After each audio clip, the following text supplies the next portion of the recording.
কবরের মধ্যে কিছু কিছু ব্যক্তির লাশ ফেরেশতারা খুঁজে পাবেন না। ফেরেশতারা কবরে আসবেন, আসার পরে দেখবেন যে কিছুক্ষণ আগে যে মাইয়াতকে দাফন করা হলো সে মাইয়াতের লাশ কবরের মধ্যে খুঁজে পাচ্ছেন না। আল্লাহ রাসূল সাল্লাল্লাহু আলাইহি সাল্লাম বলেন, বুখারীর বর্ণনায় আসছে যে মাইয়াতকে যখন দাফন করে আত্মীয় স্বজনরা চলে যায়, 40 কদম দূরে যাওয়ার পরেই 40 কদম দূরে যাওয়ার পরেই তার কবরে ফেরেশতার আগমন হয়। দুইজন ফেরেশতা তার কবরে আসে।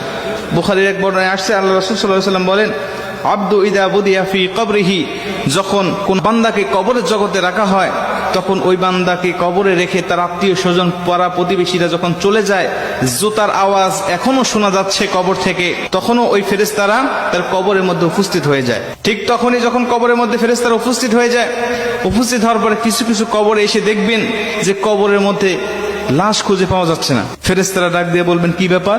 কিছুক্ষণ আগে একজন ব্যক্তির লাশ রাখা হলো, লাশটা গেল কোথায়? তারা তাকিয়ে দেখে যে বিশাল আকৃতির একটা পাখি কবরের মধ্যে শুয়ে আছে বা দাঁড়িয়ে আছে বা বসে আছে। পাখিকে উদ্দেশ্য করে ফেরেশতারা ডাক দিয়ে বলেন, পাখি, একটু আগে অমুকের সন্তান অমুক নামে একটা মাইয়াতকে এই কবরে রেখে গিয়েছে, ফুলান ইবনে ফুলান, অমুকের সন্তান অমুক এই কবরের মধ্যে শায়িত করা হয়েছে, সেই লাশটি গেল কোথায়? তুমি কি দেখেছো? পাখিটি ডাক দিয়ে বলবেন, হ্যাঁ আমি দেখেছি। কোথায়? বললেন, সে আমার ডানার তলে ঘুমাচ্ছে, আরামের ঘুম, প্রশান্তির ঘুম দিয়েছে, আমি তাকে কবর থেকে জাগ্রত করব না। ইসরাফিল আলাইহিস সালাতু ওয়াস সালাম যখন সিংহায় ফুঁক দিবে তখন পর্যন্ত আমি তার পাহারাদার হিসাবে এখানে থাকব, তাকে প্রশান্তির ঘুম দেওয়ার জন্য আমি এখানে তাকে পাহারা দিব। মুসলমান ভাইরা আমার, ফেরেশতারাই পাখিকে ডাক দেয়া বলবেন, পাখি রে, ওই ব্যক্তিকে একটু বের করে দাও, আমরা তাকে শুধু 3টা প্রশ্ন করে চলে যাব। 3টা প্রশ্নের উত্তর যদি দিতে পারে তাহলে তুমি তাকে আরামের ঘুম, প্রশান্তির ঘুম তুমি তাকে পেরে রাখবে।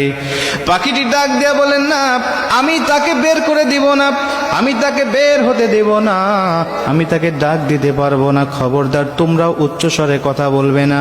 বান্দা বড় ক্লান্ত শ্রান্ত শরীর নিয়ে, দেহ নিয়ে দুনিয়াতে আল্লাহর ইবাদত বন্দেগী করে এসেছে, আমি তাকে প্রশান্তির ঘুম পাড়িয়েছি, এই ঘুম থেকে আমি তাকে জাগনা করতে পারবো না। জোরে কোন সুবহানাল্লাহ। আমি তাকে জাগনা করতে পারবো না ঘুম থেকে।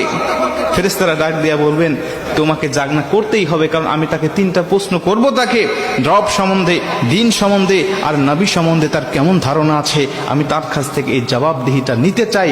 তারপরে তুমি তাকে আরামের ঘুম, প্রশান্তির ঘুম তুমি তাকে পারাবে, যদি সে উত্তরগুলো দিতে পারে। আর যদি না দিতে পারে তাহলে তার কবরটা হবে জাহান্নাম, জাহান্নামের গর্ত, তাকে জাহান্নামের বিভিন্ন আযাবগুলো ভক্ষণ করতে হবে।